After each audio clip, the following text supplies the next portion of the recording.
السلام علیکم رحمۃ اللہ وبرکاتہ۔ جی احباب صاحب خیریت سے ہوں گے، اور میں بھی اللہ کا شکر خیریت سے ہوں۔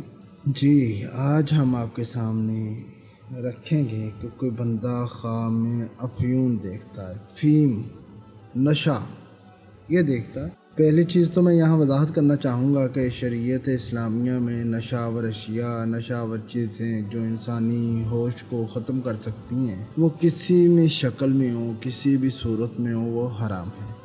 ان کا دین سے، شریعت سے کوئی تعلق نہیں ہے۔ اللہ نے قرآن میں ارشاد فرمایا، لا تقربوا الصلاۃ وانتم سکارى، یعنی تم نماز کے قریب نہ جاؤ جب تم نشے کی حالت میں ہو۔ یہ ابتدائی اسلام کا حکم ہے، اس کے بعد اللہ نے اس کو حرام کر دیا۔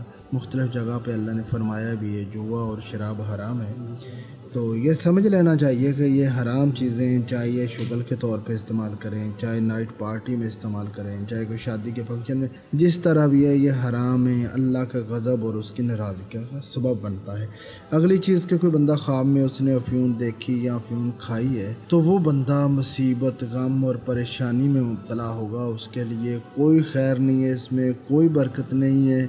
یہ جاگتے ہوئے بندہ استعمال کرے یا سوئے ہوئے خواب میں استعمال کرے، یہ تحت شعور بھی اور بندے کے شعور میں ہو بھی، وہ عقل سے استعمال کرے، بے عقلی سے استعمال کرے، حرام چیز حرام ہے اور اس کا نتیجہ بھی برائی ہے۔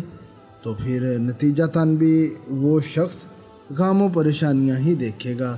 اللہ تعالیٰ مجھے اور آپ کو اس طرح کی پریشانیوں سے محفوظ رکھے۔